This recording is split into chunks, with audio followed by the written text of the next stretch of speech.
because that's really immediately calming. It's also more a hacking method to calm immediately. It's like a 911 for high level emotions. Because I think there's going to be some listeners who would say like, hey, maybe I didn't think I had trauma, or maybe I knew that I did. But something that I learned from you is everybody has trauma, and that a lot of the time when an anxiety is coming up, when a fear is coming up, when you feel a deep sadness or a depression, it's not necessarily due to the exact circumstance you're going through. I don't think asking that why do we have to experience pain is much of a worth it, because we're gonna experience it. So we might better ask ourselves what do we do with that. What's up, everybody? It's Wendell. Thank you so much for tuning into episode 2 with a dear friend of mine, Dr. Aldo Civico. He's made a profound impact on my life. A few years ago, him and another doctor friend helped me through an incredibly difficult time for me mentally and my brain health. And I'm so thankful that he took some time out of his full schedule to jump on with me to talk about trauma, mental health, talk a little bit about Jesus and faith and entrepreneurship. He is a world-renowned and sought-after communicator and lecturer. He still lectures at Columbia, where he holds a PhD in cultural anthropology and philosophy. And he's actually been involved in conflict resolution on the national level in the United States, in Italy, in Mexico, in Colombia, and I believe a few other countries. So as you jump in, get ready for him to go on some kind of long dissertations on some beautiful ways that you can handle your trauma, if you have some, which we kind of all do, or even some of his executive level thinking, because he coaches so many wonderful executives across the globe. He's just an incredible resource, an incredible friend. I hope that you enjoy this episode with Dr. Aldo Civico. Aldo, we made it. Let's go. Wendell, so happy to meet you and have this conversation. Thank you so much for inviting me. It's a huge honor. The honor is all mine. And I just have to say, as we're starting, if you're only listening to this, I mentioned this right before we jumped on, but the fact that we're having this podcast and your cat is just napping in the background is so fun. There she is. Her name is Misha. Misha, let's go. Well, thank you again for taking the time. Super, super excited to talk with you. You have made a huge impact on my life. I'm excited to see where the conversation takes us, but as you know, we'll start with thankfulness. So if you'll jump in first, what are you thankful for today? First of all, I'm really, really thankful, and I was so much looking forward to this conversation. And this morning when I woke up and seeing that we had this conversation really filled my heart and soul full of gratitude because of the great connection and friendship we built. So that's the first thing. The second thing I'm grateful today, I had a very inspiring meeting yesterday and today with leaders who are really completely and generously dedicated to purpose and to transforming humanity and society. And I'm so inspired by people who are so selfless, and really, really thinking about the common good and really passionate about it. And so I had this meeting this morning. They were mostly artists in the space of urban music, graffiti, DJing, dance, breakdance, and all of that. And it filled my heart. So these are the two main things for today. Eres mejor. Yeah. I will have to say I'm also so grateful. Anytime I get to spend some time with you, it's so much fun. I'm always learning something from listening to you talk. You have such a unique perspective of leadership, of faith, of business, and really appreciate your friendship. So I'll cheat and I'll say as well, that's mine. And then secondarily, I'm really excited. There's a new season of soccer and football for my sons who are 7 and 4. And I get to coach both of them, and it is so rewarding for me to get to be their coach. So That's super great. Thankful. Yeah, excellent. Love it. Well, I did want to start with, I'm just going to throw a bunch of questions at you, and I can't wait to listen to them.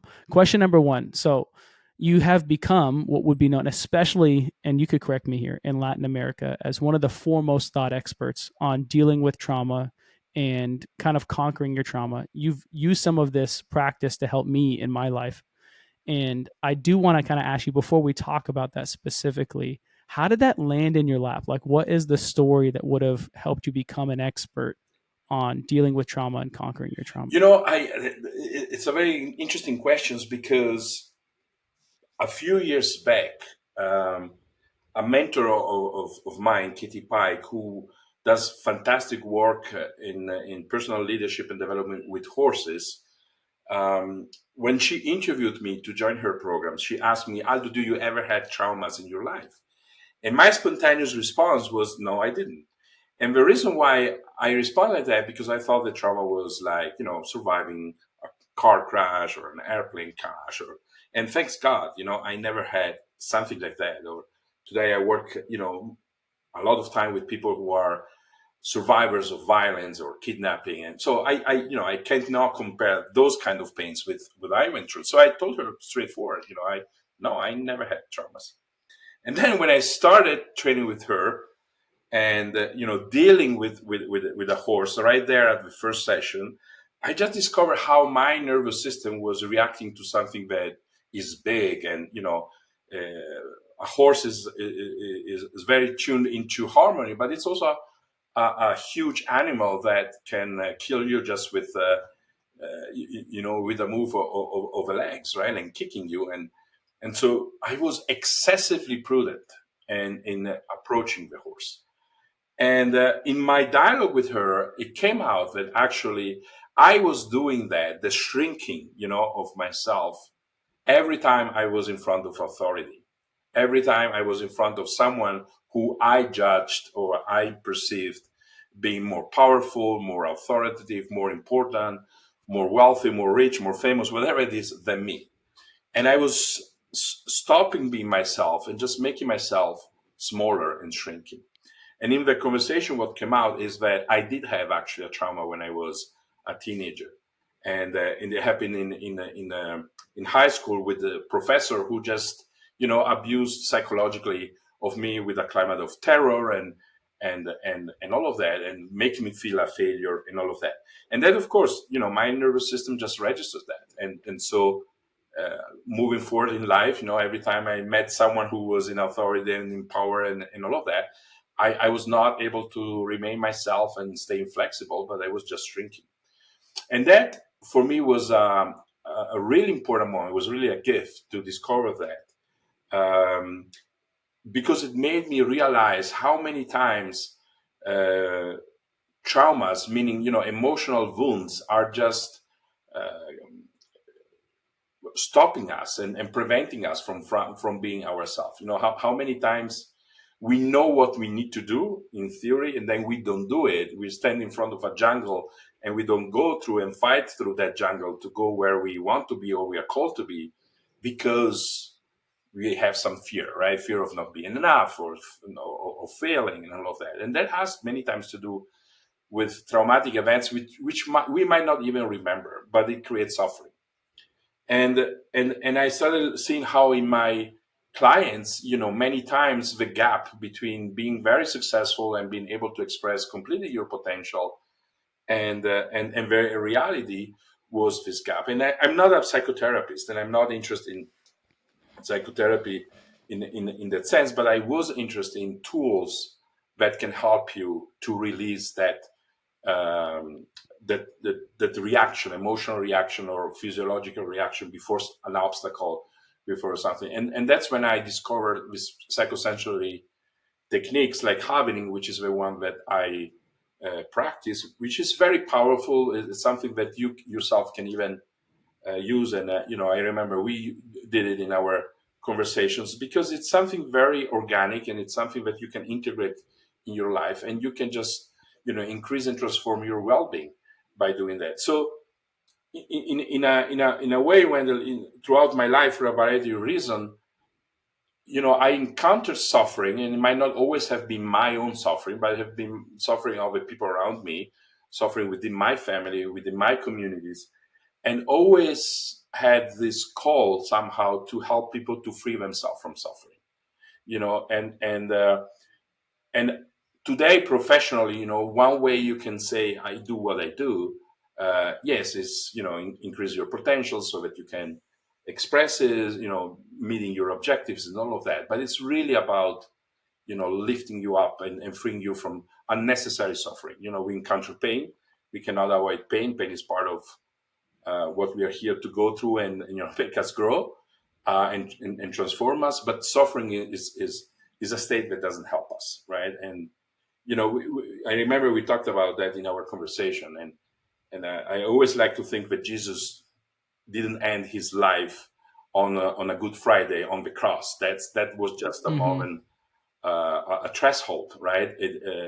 Jesus comes, and it's the Sunday of resurrection, and we are called, to get to that Sunday, also in our everyday life, I think, right? And that comes by going through that threshold of pain, but not staying, in the Good Friday and living there in a perennial way. No, it's about transforming ourselves. It's amazing. I love listening to you talk about this. Something that you had said just now and reminded me of some of our conversations where you helped me work through a lot of my own trauma and issues. You often will equate success, and obviously success could be, monetary, it could be career, but success in life, having successful relationship, being a member of community, whether that's in a church or, you're in a sports league, or you're kind to your neighbors and you're a valuable, member of your community. But can you talk a little bit more about how trauma is often a blocker for a lot of people who want to be successful? They can't, go get that job, or do the Yeah. interview, or they won't start that company, or make the risk to write the music, whatever the case may be. When you experience something very painful, and traumatic, what happens is that your nervous system and your brain, especially the limbic system in your brain, registers there as something to protect you from in the future, right? So in that way, your nervous system becomes less flexible and less adaptable. But the intention actually is a positive one. The intention is, I don't want you to re-experience that failure, or that harm, or that abuse that you had, and so you stop from being able to have healthy relationships, or in believing in yourself, or whatever it is, right? Just because your nervous system is protecting you, just instinctively, right? Now that can become a way that blocks you, because that you might just give that meaning to what happened. Say, I'm just not capable, I'm just not, this happened to me, and that's again, I stay on the cross for forever, right? Mm-hmm. Or you say, what, isn't it interesting that, like in my case, isn't it interesting that every time I meet someone in authority, I become a pleaser, and I give up expressing my needs and what I want and what I need and what I desire, my opinion, my ideas, and I would just obliterate myself in order to please with this person in authority. That certainly is not conducive to happiness, which might be another word for success. That's certainly not conducive to success. But it can become also an opportunity to say, hey, this is what I need to go through and what I need to grow out of in order for me to become the best version of myself, and be able to do what I'm called to do. Right. So it becomes the trial that doesn't block you, but actually frees you. Right. So if we start seeing those trauma as those opportunity for us, then I think we start igniting in us also the wisdom that our own body has, and the power of the faith, if we believe, in order for to transcend whatever lesser version of ourselves we are living out, right? And so I would say, if you're an artist, if you are someone who wants something but then is blocked by fears, or by traumas and just suffering, take it as an invitation to say there is work to be done there. That's the view. It's an invitation, for spiritual growth. It's an invitation for human growth, of your mind, of your intelligence, and you will become someone who not only does tremendous good to yourself, but also to the people around you when you do that kind of work, right? So that's why, I discovered in that my own experience, that those professors who didn't treat me as they did, and that doesn't change that, right? It remains objectively a behavior that is not proper, as a teacher, and as a professor in a high school. But it turned out for me, for my own journey, it was the biggest gift that I can receive. The moment I recognized that, right? The moment I recognized, oh, isn't that interesting? That moment where from not thinking about it, not wanting to look at it, I actually started to see it as an invitation and being open to be curious about it, and say, what's happening with me? What do I believe about myself in those moments that I'm less, and why is that? Isn't that interesting, right?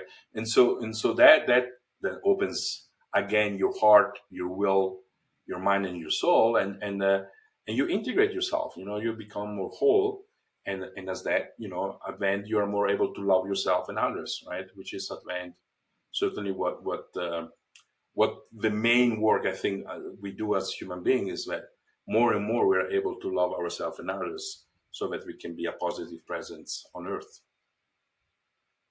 It's beautiful. I think obviously in so many of our conversations there's like the psychological and there's the physiological and then there's the spiritual. Something that I feel like I've learned from you is the practicality of the pain that you go through.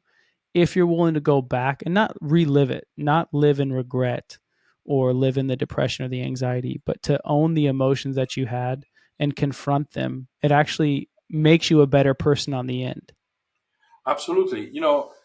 I learned that emotion are just not an emotional experience or a state of mind.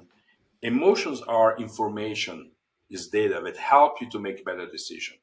So I don't distinguish between positive and negative emotions, because when we do that, we tend to say, oh, I love feeling happy and calm and peaceful, and I don't want to feel frustrated or sad. Yeah. Well, in Yeah. reality, life, you will go through all those emotions, but if you start seeing emotion as information, then there is something important you need to learn from that emotion in that moment. I give you an example so we make it very concrete. Well, you and I are in the space also of having businesses and having to lead other people, right? And I think that one of the most common experience that we might have as emotion is frustration, right? Feeling frustration because someone doesn't do what you're expected to do, or a result or a response is not coming as you would like to at the time you want to. But if you think concretely, what frustration is really the perception of a gap between where you would like to be already in the moment and where you are. So there is this distance, there is this disconnection between what you want to achieve and where you are. And at the same time, you still have hope, reasonable hope that you can achieve it, because otherwise you would feel something else like disillusion, right? And so, well, when I feel frustration, in the end, I say, wow, what's the message? What is the information that frustration has for me? And the information of frustration is what you're doing and how you're doing is not getting you where you want, right? And if I listen to that, then I stop doing what I'm doing instead of becoming even more hard headed and insisting on what I'm doing, right? Now I say, oh, wow, I can ask myself, what can I do differently, right? Since what I'm doing is not getting me there, what can I do differently? What can I try in a different way? What can be a different kind of path? And what I can ask myself is also, who can help me?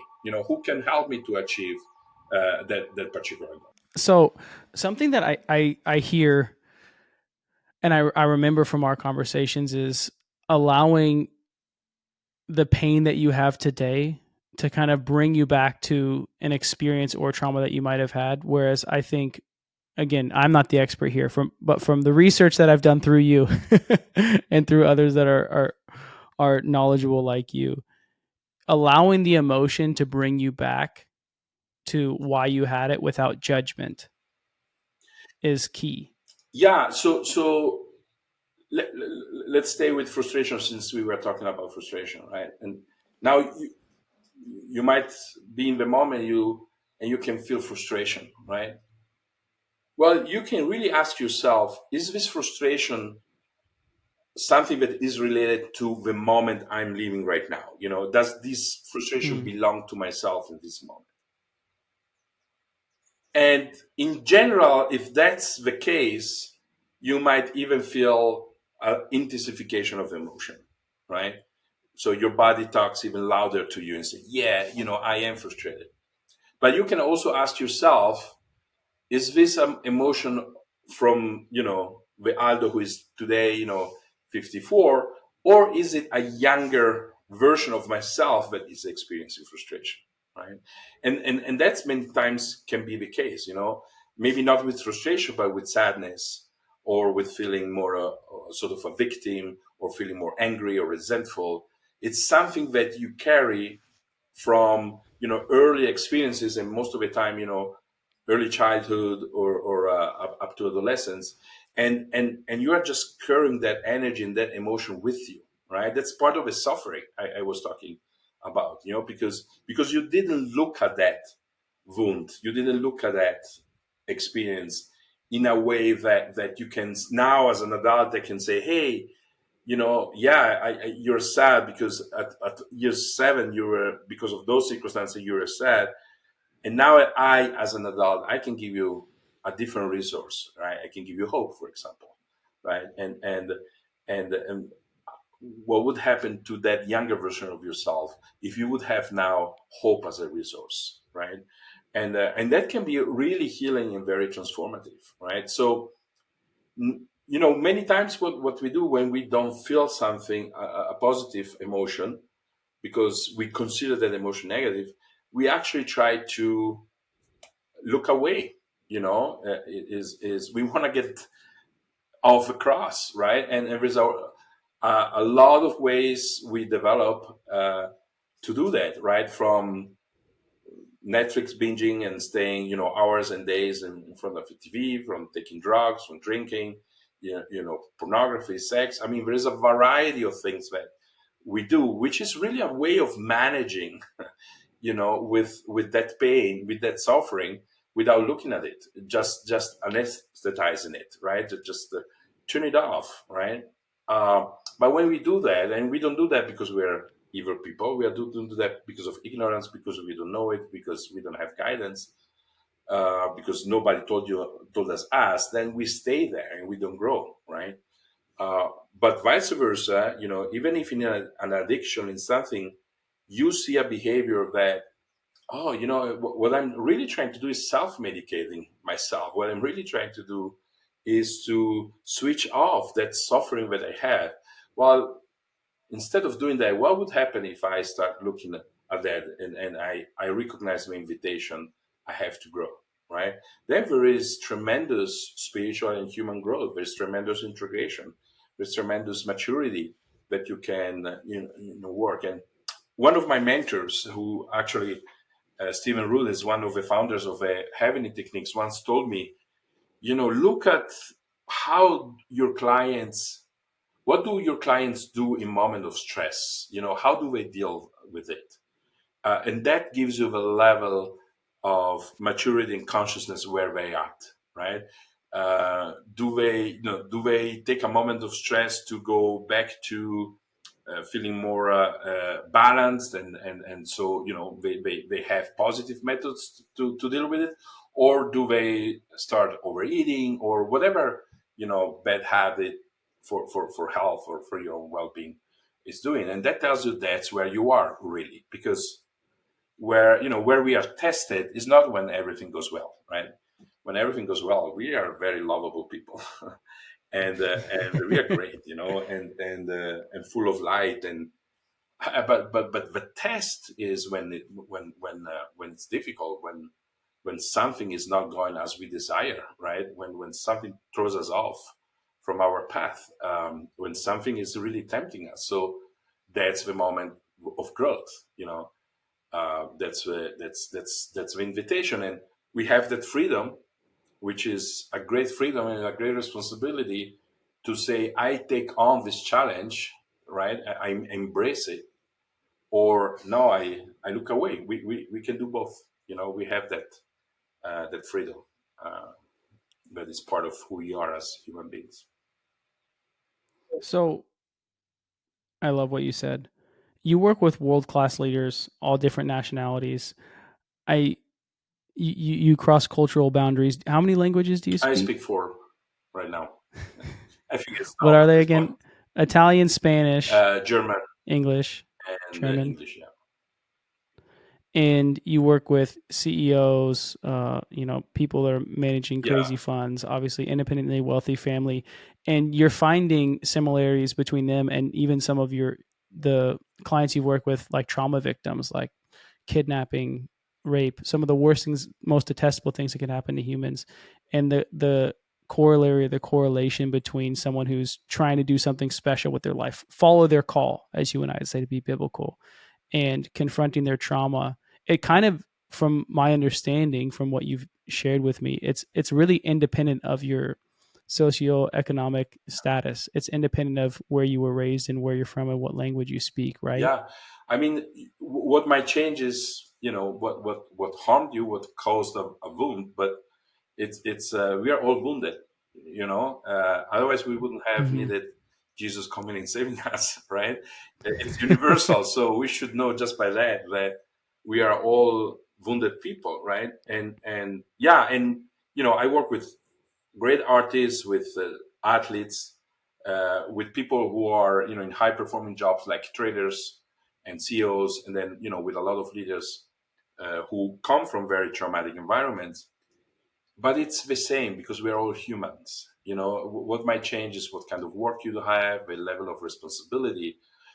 But I never, I don't care if I'm in front of a celebrity, the CEO of a Fortune 500 company, or a leader of a community. I really don't care about their labels, their status, because at the end of the Mm-hmm. day, where I'm interested in connecting is with the humanity of those people, regardless of what their labels, or responsibility, role, and stage is. And there we're all the same. We all have fears. We all have strengths and incredible inner resources. We all don't know how to tap into those resources and how to find the way back to our essence. And that's really the journey. And so it really becomes the same if you stay, and journey together, hip to hip with a CEO, a community leader, a celebrity, an athlete, a trader. It's really the same. So on that note, I'm curious because I think there's going to be some listeners who would say like, "Hey, maybe I didn't think I had trauma, or maybe I knew Yeah. that I did." But something that I learned from you is what I had mentioned earlier. Everybody has trauma, and that a lot of the time, when an anxiety is coming up, when a fear is coming up, when you feel a deep sadness or a depression, it's not necessarily due to the exact circumstance you're going through. Something I can actually kind of hear your voice sometimes. As you know, I got three babies now, and it'll be 9 p.m. Their bedtime was at 7:30. I'm tired. I had a 12-hour work day, trying to spend some time with my wife, trying to clean the kitchen, trying to make coffee for the morning, and one of my sons decides to not go to sleep. Mhm. And I try to be a good and patient father, but eventually I get to this point emotionally where I react and I yell at him, or I say, or like I'm so Yeah. angry, I'm trying not to cuss out loud, but it's coming out under my breath maybe, or whatever the case may be. And I can almost hear you talking, remembering, oh, I'm not actually that upset and emotional at my son, or I'm not actually that upset at how tired I am or how long the workday was. But this is a different version of me that was left unresolved. And because of the tools that you and Buzz have given me, I've kind of learned. Okay, first, come back into my Mhm. body, assess where am I even feeling it in my body. Are my hands clenched? Is my brow clenched? For me, a lot of the time, I'll be like closing my eyes and clenching my teeth and doing this with my fist and releasing that pressure. And then, obviously, when necessary, trying to assess the situation. Did I yell at my son? Was it necessary? Should I even apologize to my 4-year-old? Because it's not his Sure. fault. But then, what I want to ask you is, if someone's going through life and they're confronted, there's an intense anger that sparks up, and there could be some due to the actual situation in front of them, but a lot of the time it's usually from something else. What practices could they have without meeting with someone like you to deal with those or to unearth them and then move past? Well, your example with your son is perfect. Is beautiful, and I want to save that if you allow me. Uh, because the Please. illusion under which we live is that we are separated, right? So that you are a separated being, and your son is a separated being, right? So we constantly Mm-hmm. live in a duality, and therefore the other people in reality, who they are in our reactions to them, right? Like say, hey, your son doesn't want to go to sleep.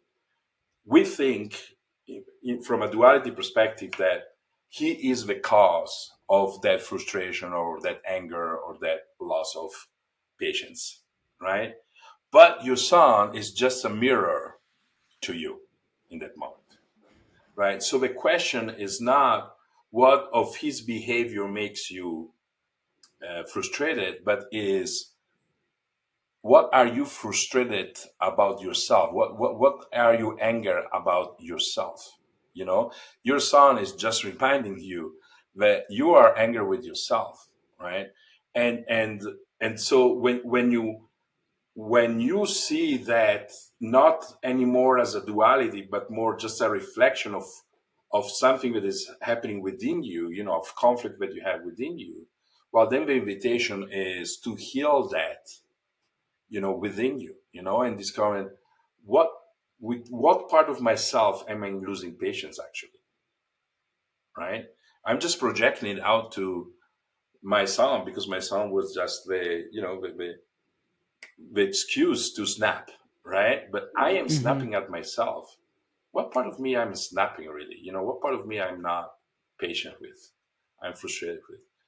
And that's when you hear that, you know, then you start integrating because hey, I'm looking at my shadow here. You know, I'm looking at that abyss that I'm in generally not looking at, right? My son just giving me this thing and this gift that there is a part of me I'm not patient with, right? I just projected it onto him. But it has nothing to do with my getting frustrated, anger, you know, shouting, whatever it is, right? Now, then there is Mm-hmm. certainly a behavior that needs to be corrected. That's part of being a good father is helping a son, right? But that has nothing to do with your emotional your emotional reaction, right? Your son has nothing to do with that. Your wife has nothing to do with that. Your colleagues have nothing to do with that. You know, it's just a reflection, a mirror of you. So reflect it back to you, right? I love that so much. So, let's say someone is in a situation, and after listening to what you talked about, professional advice, they are able to, at some point in the future, there's this outburst of emotion, and they're able to come back to themselves and look outside of duality and look into the oneness, looking at their own shadow and saying, okay, this is not about my colleague. It's not about my mom. It's not about my grandparents. Not about my boss. This is about Me. me. And then what's the next step from there to I, start I would dealing say with it? Because that's the first sure, one, is catching it's it. catching it. And, you know, after something happened with the son and say, man, isn't it interesting it happened again? You know, what is the part of me I'm snapping at, right? And then I would trace it back and see, you know, when do I do it actually, you know, and when did it happen before? And sooner or later, you end up actually realizing that that was something that you experienced in your early life, you know, and it might be that you saw your parents snapping at each other, right? Or you were snapping at something, or you were snapping because I don't know. I'm not talking you, Wendell, but I say it's a general you, you know, a father, a husband might have been mean to his wife, and the little kid wanted to go into between and you know snapping at the father to defend the mother. I mean, there's a lot of those things going on, right? And you recognize the dynamics, and then you're able to start freeing yourself, you know. Now if it's something deep, I suggest not to do it on your own, right? Because someone might not have all the tools to track this back and go back to that. But what you can certainly do as a person is recognizing I didn't snap, I didn't get frustrated with someone else. That was just a mirror of something I am frustrated with myself. What is that, right? Mm-hmm. Another thing you can do, you know, as a very simple tool, if you want to calm down, you know, because you know anxiety arose or any emotion is just kidnapping you. You want to go free, you know, just doing very slow breathing, you know, and concentrating on your breath just calms down your nervous system, gets you out from that fight and flight kind of reactions, right?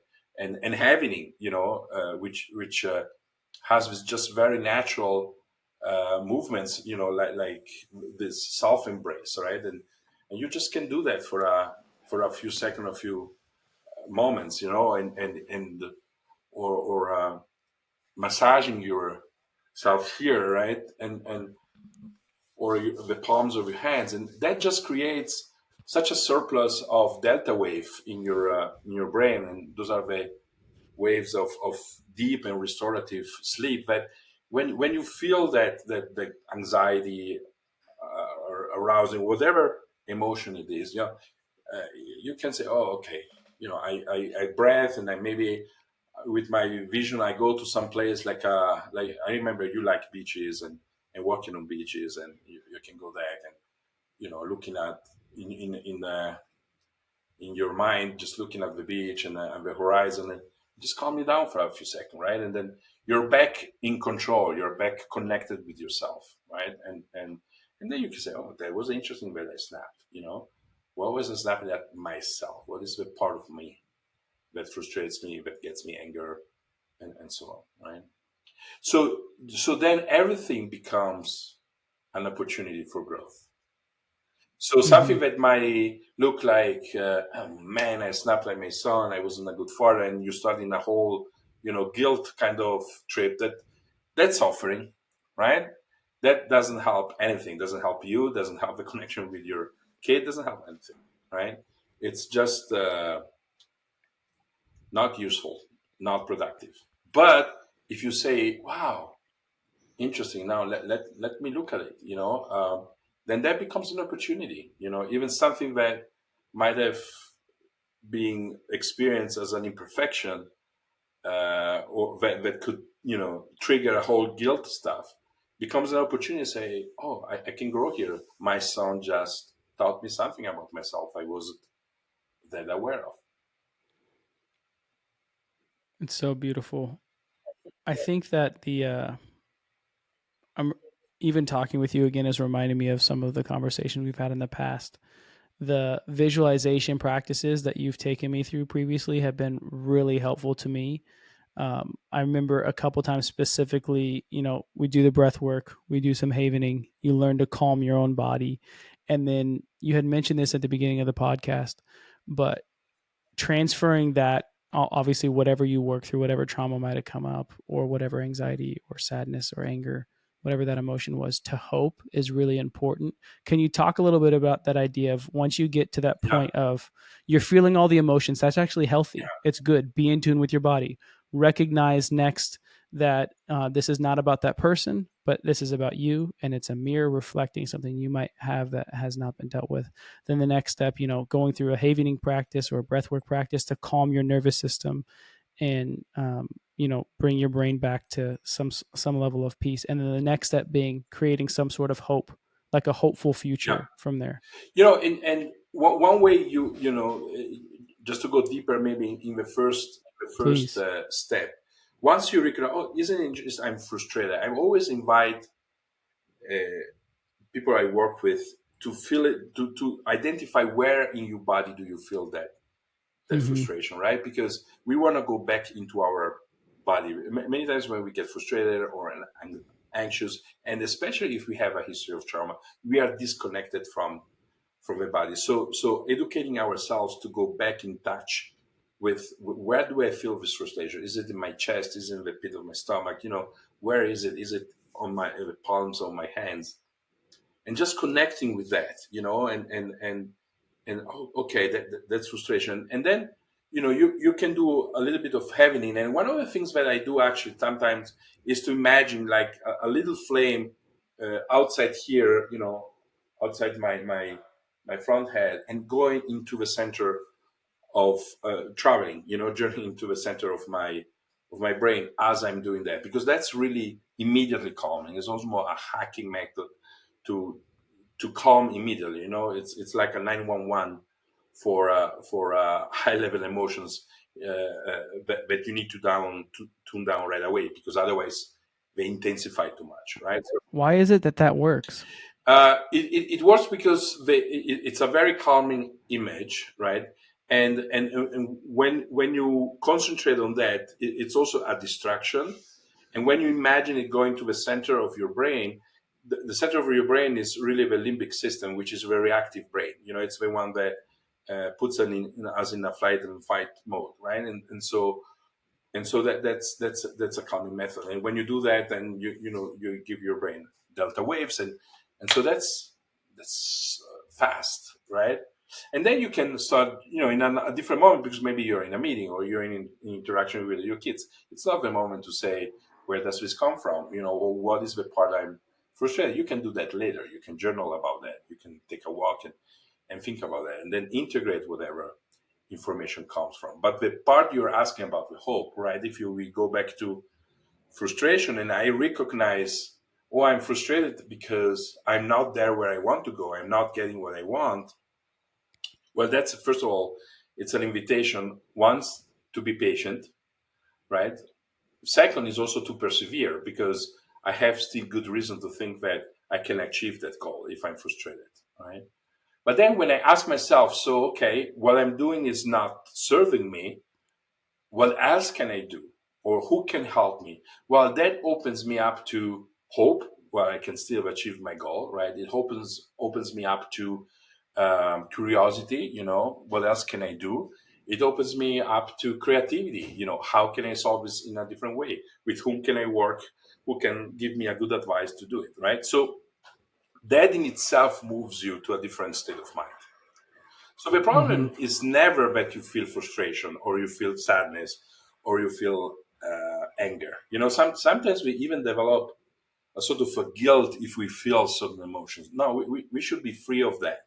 Guilt, by the way, is one of the lowest frequency kind of emotions, right? It's one of, together with shame, is something that really blocks the best of us, right? So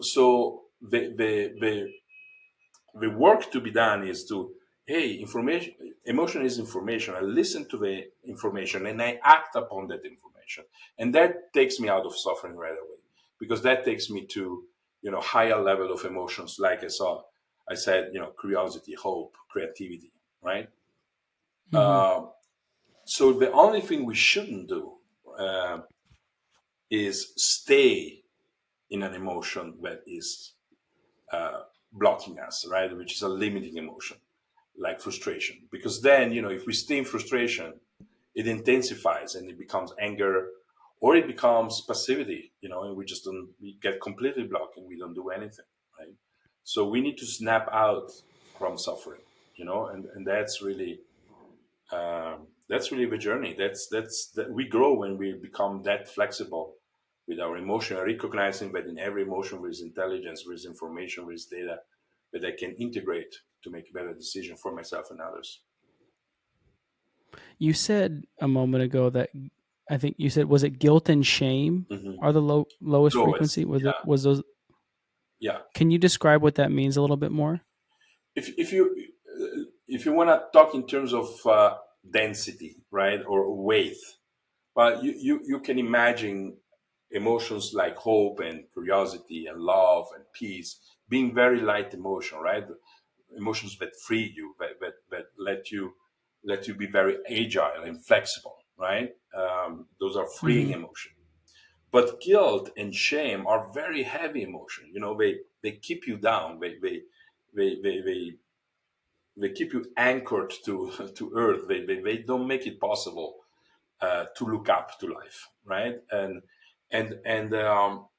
I think that when those emotions are there in a permanent way, they really risk of killing our soul, right? Because someone who is ashamed, if you're ashamed of yourself, you're really not loving yourself. You're not even, and if you have faith, I say maybe something strong, but you are not a believer if you're ashamed of yourself, right? Because you don't accept, you're not open to grace, you're not open to transformation, right? And Mm. you end up self-pitying yourself. It's at the end of the day, it's a very egoistic kind of emotion, right? um, And shame is like that, and guilt is the same, right? You make yourself so important, right? And that you can think you can do without the grace of being saved by God, and you just deny what Jesus did for you if you think about it. That's really what is happening when you stay in those moments, right? Maybe it's a little bit Yeah, strong what I I'm think saying, that but I'm bringing it to the extreme to understand how these emotions are really not. That's why I think the gospel is the gospel of joy. It's not the gospel of shame and guilt. right. It's the gospel of resurrection. It's not the gospel of Jesus dying on the cross. That's a moment. It's a transition. It's that doesn't end there. It's so beautiful. I feel like what you're saying is such a reminder of the way that the gospel is portrayed. I'm reminded of the parable of the loving father, otherwise known Right? as the prodigal son. The son comes home with deep shame and guilt. Absolutely. You can hear it in his prepared speech. Sure. Father, I've lost everything. Don't even consider me your kid. Let me be like one of your employees. That's it. And his dad doesn't let him finish the sentence. Obviously, the picture of God and obviously the picture of what Jesus did. And the shame is instantaneously removed by him being given a robe and a ring and sandals, being claimed. And the beauty of that is that he decided to go back home. He didn't decide, to kill himself or not, never to go back home, right? Because if he would have been done that, he would have stayed in shame and guilt forever. The Mm, fact that he turned towards home, right? Turning, even his heart and his souls to home, right? Hoping, there was hope there, hope that despite of everything that he did and to what he reduced himself being, his father would, even if just as an employee, but his father would uh, re-embrace him. So if you think about it, it's the greatness of the father, welcoming and then celebrating. So is the mercy and the gratuity of that, and the forgiveness and the reconciliation is all of that.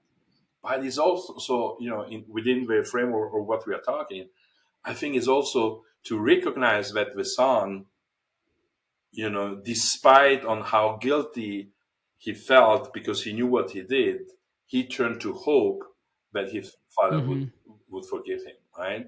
So there's mm-hmm. humility in that. There's humility in that. If he would have been a proud guy, he would not turn to his father. He would not have turned home. Right. Right. That's the other side of what you were saying before, too, in that eventually, and you helped me work through this, when you are working through self pity, which is normally, and you tell me if I'm wrong, but normally rooted in the emotions of shame and Sure. Yeah. guilt, you are making yourself of such a large Yeah. importance, and it's just another form of ego. It feels Yes. Yes. nice to throw all the pity on yourself, but it requires humility to own Yeah. it and then to give up the shame and Yeah. guilt. The son that goes back to his father is able to put aside his ego. That's what makes him big. That what makes him great, Whoa. right? If he would have been just kidnapped by his ego, he would have not go back. He would have either continued or killed himself, or that's really what Judah who betrays Jesus. It was a matter of that kills himself afterwards, right? Mm-hmm. That was his ego that brought him to kill himself, because there Wow. was uh, there was shame, there was guilt, and there was no recognition and hope that, hey, I can turn and I can be saved despite of who I am and what I did. And so when you're not humble, that's because your ego is leading your life. You deny the existence of God, basically, even though you say you believe in God. But practically, you're really not accepting the message of salvation and making it part of your life. Right?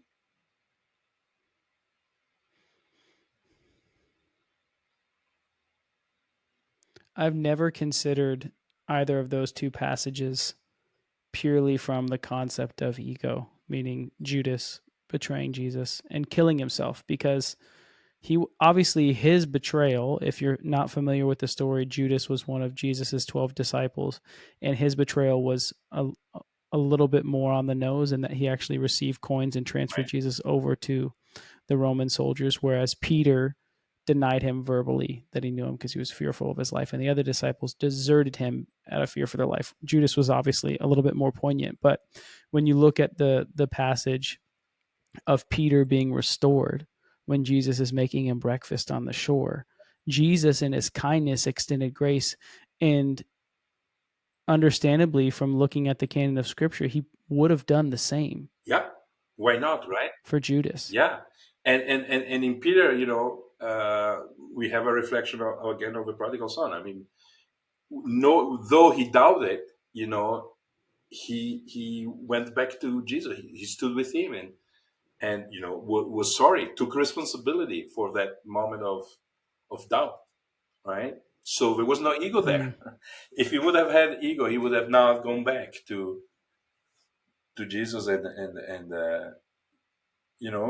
that's probably what love does. He loved him so much at the end that, hey, and how many times does it happen to us in our relationships and friendships that we doubt, and the love, and we get sidetracked, temptation and all that. But if we are not humble and say, hey, I was wrong, I take responsibility, that's where reconciliation is possible, right? But if I stay pride and I stay with my ego, I just make the rift even bigger, and I might break a marriage, a relationship, a friendship, a partnership in business, right? Obviously, as you had said, there's some work that you should go to a professional for. Yeah, Like, working through all this by yourself for a lot of different types of traumas, or mental health, or brain health issues that you might yeah, have, you should go to a professional. But there's, practices like journaling, using your faith, prayer, absolutely. meditation, havening, and obviously you and I believe in this God Yeah, man Jesus, and that he can work a miracle. So if you set all that beautiful work aside, what it sounds like you're saying is, in order to work through your trauma, or these emotions that might come up, whether yeah, it be guilt and shame, the really low frequency anxiety, depression, sadness, humility is a key component. yeah, yeah. Humility, simplicity, and humility is very important, because when you're humble, which is not self-pitying you, it's just taking responsibility for what you did and who you are, and recognizing that you need forgiveness, that you need reconciliation, that you need to grow, that you are still immature. Um, that opens up the door to growth, if you think about it, right?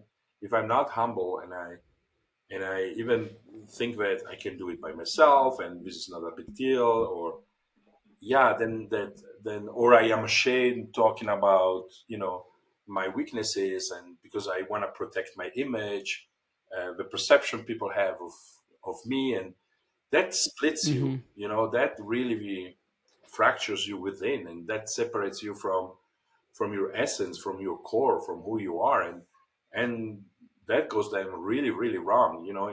And when it goes really wrong, it goes into different kinds of symptoms and syndromes and pathologies and neurosis and all of that. Um, and again, those things are not bad in itself. Those things are just the opportunity to go back to who you are. It doesn't matter where you are right now in your life. You might feel split. You might don't even recognize who you are. You might be so down and so under trial right now that you can, because maybe you're alcoholic, or maybe you're a sex addict or a porn addict, or whatever it is. We are all addicted to something, right? It can be food, it can be Mm-hmm. sugar, I mean, whatever it is. But that's the beginning of a journey. If you are humble, that's the opportunity, that's the gift of life. um, and then you go back to the father, metaphorically speaking, which is also going back home, going back to your core, going back to who you are, and how much growth there is that in that, how much integration, how much wisdom comes up after that, you know. And I was asking you before about your the opportunity for me to listen to your preaching, because I know something of what you went through, right? And I know exactly. I'm more than sure that the Wendell that preaches today is different from the Wendell that was preaching 5, 6, 10 years ago.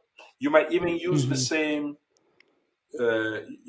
passages of the gospel, or even use the same words, but it's a different Wendell that speaks them out, because now there is life, now there is wisdom, now there is growth, and the impact your words are making are certainly different. They hit certainly deeper chords and sensitivity, because now it's experience. Now it's a different Wendell, right? And isn't that beautiful? Isn't that worth whatever pain we go through life, whatever thing we go through life, we don't even choose many times to go through whatever we need to go through, right? It just happens. It's not our guilt, it's not our responsibility, it's not our fault, it just happens. So why not using it for your own sanctity and growth, and becoming who you are supposed to be and called to be, and do what you're called to be. So beautifully said, and thank you for your kind words. I definitely feel that, and so many times. And what I love a lot about being your friend and getting to talk to you. But one of the things I love is you bring so many through lines to me as a follower of the way of Jesus, to how our brains and how our bodies work. And there's so much correlation between how the science and like the physiology of working through pain and trauma, and also following calling, which I want to touch on that before we finish up. But the through lines of how it actually works to work through your trauma and to go after something beautiful, an initiative you feel, your call, and scripture. For instance, you're talking about this, and it just reminds me of my dad's two favorite scriptures. Genesis 50:20. If you're unfamiliar, Joseph, the Technicolor Dreamcoat, got sold by his brothers into slavery. Fast forward way in the story, he restored Egypt to like this crazy powerhouse, and his brothers come back, skipping forward every single chapter and verse. But it comes to the end, and he says to his brothers, "What you meant for evil, God intended for good."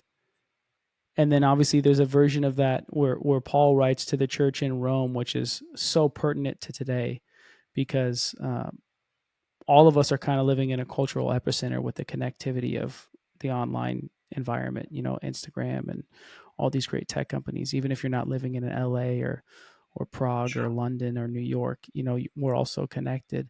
But he writes all things in Romans 8:28, all things work together for Yeah. good for Yeah. God's Beautiful. lovers. And I think this is just such a beautiful reminder to me too. It's the pain that you go through. It sucks, and we should own that. Yeah. Jesus wept Yeah. before he brought Lazarus out of the grave. He cares about the pain. But also, if you're willing to work through it and move past it and not live in the low frequency, it obviously and ideally is not just for your betterment, but it's for the betterment of the community that you're a part of, whatever sphere of influence you might have. And that just that, if if in the midst of the darkest pain, that little light turns off, on, not off, on, that what you're going through is not only for your own sake, but also for the benefit of others, for your community who is surrounding you. If you have just the light, you're almost, beyond the darkness already, because there is already a lot of light if you have that intuition, because that then gives meaning to whatever work you need to do. And you might see what will become, but then since we still live in the dimension of space and time, it will take time to actually do the work.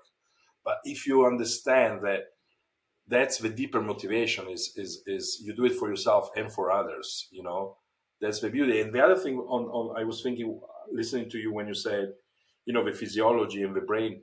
Yeah, because it's not separated from the spiritual. I mean, God became flesh in Jesus, right? He became flesh. I mean, he became a body. So Mm-hmm. it is all integrated, right? And sometimes we split it, right? We don't even consider the body. We just take care of the soul. No, but Jesus wasn't soul. He was God made in flesh. So he went through really a human experience, feeling life through a body. and the body is on this earth how we integrate everything. So we cannot, just live split as we have a soul and then we have a body, Mm, right? And so something that we suffer in the body becomes also a way of growing the soul, right? I think, and if we are able to wave this two dimension, just one dimension, and have these parts, interacting and interrelated with themselves, then I think life becomes really cool, I believe. Mm. I love that so much. I want to talk a little bit before we're done about honoring and kind of following your call, which obviously for us is a very spiritual thing. Yeah, But I think even for those that might be listening that maybe are non spiritual or maybe aren't even interested in Jesus, which is okay. Welcome to the conversation. We're all in sure. this together. But for you and I being followers of Jesus, and also in the ways that you've taught me, and you being such a honestly, like, you're a world class expert at understanding trauma and coaching people. And so for myself, but also for anyone that might be listening or watching later, how would you recommend to somebody who, whether they've achieved great things in life or family or in their community or not, is trying to follow their call? Like, what recommendations would you have to, you're sitting across the table or having a lunch with this individual? How would you break that down? What would you say? Many times the kind of question I get, which is just a reiteration of the question around calling, is how do I find my purpose, right? How do I Mm-hmm. find a meaning, the why I'm here and for what I'm here. Mm-hmm. And I always say, the best way is actually don't ask yourself that question, what is my calling? Because when you ask that question, if you think about it, you're thinking about yourself, right? And the calling or life purpose is never about yourself. It is about serving. It's about the other. So as long as you're just concentrating on yourself, you are not able to understand what's going on around you. And I always think that the calling is the result of an encounter. And many times in an encounter with a situation, a person that you feel called like helping, or that you feel like you want to resolve this, you want to give a contribution, positive contribution, so that this happens. I have a very dear friend of mine, and her name is Alba, and she was a regular mother, and working very hard as an employee. And she had just one son, Sergio, who was 16. And Sergio was, bullied by the leadership of the school where he went. And one day, he decided to kill himself, right? And that changed completely the life of his mother. Just turn her world upside down. I mean, it's I don't know if there's a worse crisis than that for a parent than having a Mm-hmm. teenage son killing yourself. And you could say, hey, how many questions, how much shame, how much guilt you could just be wrapped in as a parent. She went through incredible pain, and I met her, when this already had happened, and it was just a few months since that. But what does Alba do today? She travels the country. She's from Colombia. She travels the country and set up a wonderful suicide prevention program for adolescents. And she goes from school to school and just helps a lot of kids. Right? She found her calling through a tragedy. Right? It's probably an extreme case, but just to tell you that, um, when many times is because either you experience pain or you encounter pain outside yourself, and you feel a sort of a calling of doing something about that suffering, that you encounter your purpose, you encounter your calling. There's no calling that doesn't have to do with a dimension, a fundamental dimension of serving, of wanting to change something, and it most of the time is somehow related with yourself, right? So, but if you just stay concentrated on yourself, you will not be able to find it. If this mother, if Alba would have just remained concentrated on her pain, on her question, on her shame and guilt and whatever she felt, desperation, sadness, she would have never created the wonderful things she would be doing. And today it gives her meaning every day to the death of her son, right? Did the pain go away? No, but it gave her a meaning, and she found a higher calling than just being the mother of this 16-year-old kid. She probably became the mother of lots of adolescents around Colombia who, thanks to her, didn't do what her son did, right? But if she would have just stayed with her pain, that would have been ego. Tragically, it might be very cruel to say that, but that would have been reality. She would have just been, about it would have been all about herself and about her pain, and she had the strength, the wisdom, the grace, probably as well. I wouldn't doubt about that. To turn that into her calling, That story is insane. it is insane. It is I insane. cannot imagine going through that as a Yeah, parent. nobody, right? I mean, but life is tough, What man. a be Yeah. I think as I've aged, I'll be 33 in about 2.5 weeks, whatever that is. But I've been on the planet long enough now to hear, and you said it earlier, like you can't really control the pain or the suffering that comes your way. It is inevitable. Yeah, It is the human yeah. experience. It's a big mystery, why we do, Yeah. why we don't have to. But I don't think asking that why do we have to experience pain is much of a worth it, because we're gonna experience it. So we might better ask ourselves what do we do with that. You know, Mm. it's much more productive. Which it does seem that many people are able to find meaning and purpose on this plane of existence as a human Yeah, being through the lens of their pain, and that their pain drives them to success yeah, in whatever field or whatever adventure, whether that's to be a parent, yeah, to be a civil servant, to be a person in business, to be an artist. absolutely. So you said, to answer the question, obviously you shared a beautiful story. The idea would be, instead of trying to think, what is my calling? What is my Correct. purpose? What is my meaning? Why am I here? Just Is to think yeah, outward. just lift up your gaze and look around you, and see who can you connect. What is life suggesting you? What is the kind of pain and suffering that calls you because you want to do something about it? And it can be the environment, it can be poverty, it can be famine, it can be something that is happening in your community, something that is happening in your family. It can be a particular situation, and you turn it into a cause. You turn it into something. I'm gonna spend my life in contributing to this. And that's then you find your way of serving, and that's really what would take us to I heard once Tony Robbins, who I for me has been a mentor in the early years when I entered into the field of personal development. Once he told a strong sentence. He said that success without happiness is the ultimate failure, right? What is Mm. it worth to have a lot of awards, a lot of followers, a lot of whatever you want to do it, or success professionally, but you're unhappy, that's a huge strategy. And I think that the only way really, happiness is not euphoria, right? Which is a momentary emotion. Happiness, you feel happiness also when it's dark in your life, if you're really connected with yourself, right? And happiness comes because you're serving something and someone, right? A cause, people. So people are benefiting from your presence, from what you do, from who you are, and then growing, constantly evolving, right? And when you do this at the same time, growing and serving, then that's giving you fulfillment. That's giving you happiness, right?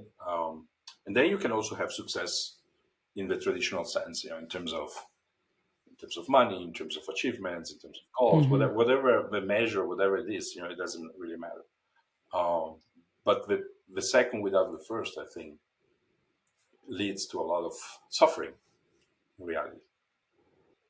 It's interesting. I've been blessed to rub shoulders with people who've had extreme success in their fields, and for the most part, what I have learned from them is exactly what you're saying. and it is biblical. What does it profit a man or a woman to gain the whole world yet lose their soul? Yeah. And and that in itself is also not for these people. And I work with some of those biographies, if you want, as well. And the beauty of that is that that's not the final chapter. If again you're Mm-hmm. humble, right? Um, Many times the kind of talent those people have, there's a bigger calling there. I mean, the impact they can have, right? The good they can, but we're not spared from going through the darkness of night, and through enormous spiritual trials, and they have just to do the journey. But if they do it, and then they come out on the other side, the amount of good, the amount of yeah of wellness and positivity and help that we are able to pour into the world, it's amazing. But many times, when you have a big gift, talent, the bigger that is, the bigger the calling, the bigger also the pain, right? So I always look at the pain of those people as more as part of their journey, that if they are have the patience and wisdom just to go through it and wait for it, instead of becoming just self-destructive, becomes self-redemptive, right? And then it's amazing. I was actually just going to ask you, and then you said it. I was going to ask you, then do you think that people who go through some of the darkest pain have some of the most potential? Yeah. And yeah, Yeah, and that's why if you don't have a guide, it might be difficult to recognize it, right? It can be a spiritual guide, professional guide, or a group of guides. It doesn't matter, as long as you have someone who is, with you in that darkness. But when you recognize that, you know, the amount of pain and suffering you go through is probably directly proportional with the bigness of the calling, and you accept that, and so you accept that. I mean, think of Mandela, Nelson Mandela, 27 years in imprisoned in a small cell, 27 years, and people who ask him, how did you do it? How were you able to endure that? He said, I didn't endure, I was preparing, right? And at the time, he didn't know that he was going out after 27 years. No, at that time, he could have died or killed in the process, right? And yet, somehow, he had the grace, the light, the intuition that was part of getting ready for his calling, which was to, yeah, in his case, to free South Africa from the apartheid system and reconcile the white and the black people, right? So, well, that was quite a mission, historically speaking, right? So, well, he had to prepare himself. And so I do think that people with huge talent, many times they suffer just what we wouldn't be able to bear, sometimes as a result of their own profession or what they're exposed to. If they recognize that it's a spiritual trial and not just, psychological or whatever it is, a mental health problem, um, yeah, I would ask myself, what is my bigger calling? And get ready and prepare. It kills the so ego. well said. When you go through a dark night of the soul, it just kills your ego. So, and the ego sometimes is hard to die, right? It's very resilient. Takes a long time to keep that guy in the grave, and It's he just really keeps on resilient, and finding a way out. man, it takes a lot. So, if you have a big talent, then sometimes that's what it takes. So well said. I find it really interesting too. I know you and I talked about this previously, but I'm curious what your opinion is. Um, when I'm going through a really difficult time, and I'm a prayerful person, and I will do my best to commune with Jesus. use my intuition, try to use scripture. I love journaling. I'll use havening, use kind of like a meditation or visualization, whatever I can to try to connect that best kind of suits the need of the moment. Um, what I have been feeling most over the last couple of years, specifically since I worked with you and Dr. Buzz, is just taking each day as it comes as a gift to be grateful that I still have the ability to battle. And I'm curious when you talked about Mandela, and obviously what he did is one of the great triumphs in human history, truly. I'm curious how much of what he was able to do for 27 years was daily he was able to work through it.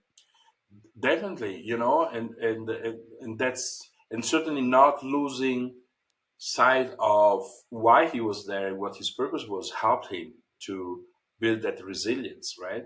But I'm also sure that he had certainly moments, years, Mm-hmm. months of discouragement, at least, right? I don't know the details, but it's not possible. You would Yeah, imagine. I mean, if you are a human being like everybody else, which even the greatest people are at the end of the day, the moment of darkness must have come to him as well, and and and the greatness of him was that he turned it into preparation, and but that came because his mission was clear. He knew why what he wanted to dedicate his life to. But we could look. The life of Gandhi was the same, wasn't he? Constantly preparing through fasting. That was Mm-hmm. keeping sight of keeping himself in check, right? And preparing, and um, yeah, and now most of us are not called to do those big things. Mm-hmm. That doesn't diminish our own purpose, because we are all called to give meaning to our life, to do something meaningful. Life is short, it doesn't matter. My dad turns now 92, is in good health, but he tells me sometimes, hey, I don't know what time did I get to 92. I mean, meaning life is very fast. It's short. And it's one.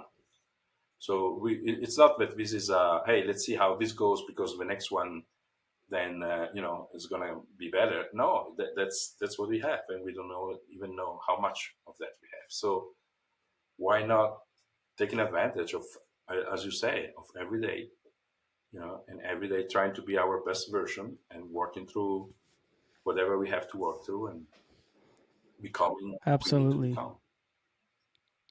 Which ultimately is the way of Jesus. When the disciples asked him, "How do you pray?" Which is basically to say, like, how do you talk to God and how do you have God speak to you? Because we like the way you do it. And he starts with, "Our Father who art in heaven, hallowed be your Yeah, name. Thy kingdom come, thy will be done on earth as it is in heaven. Give us this day."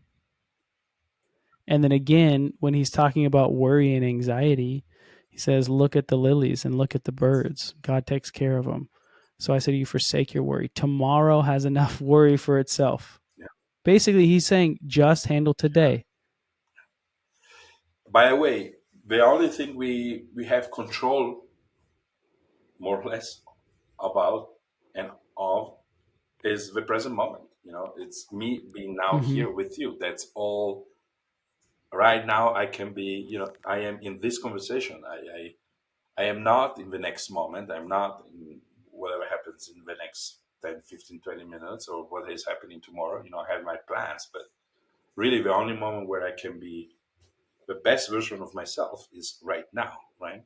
And it's a Mm-hmm. conversation with you. It's that's and that in itself is a nice training because we wander with our minds. We go, what will happen tomorrow, whatever we are worried about, next month, and or we remember the past and we get still pissed about, the discussions you had, and that's gone. That moment is gone. What you have is now, and so what you do with that moment, you know.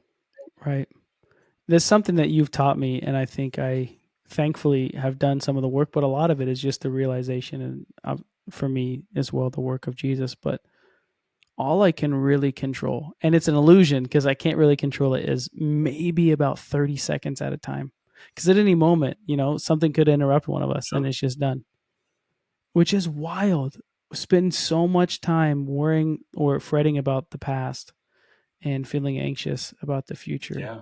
when the only thing, and obviously it doesn't take a genius to understand this, but it's been But it so takes helpful work for me. It's to, made me a better, yeah, yeah, it takes work to actually align, our mind and our body and our soul with the present moment, because we constantly escape, right?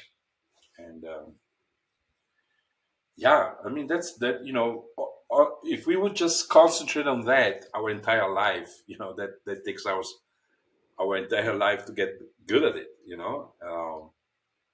But we can always come back and say, okay, let me start over.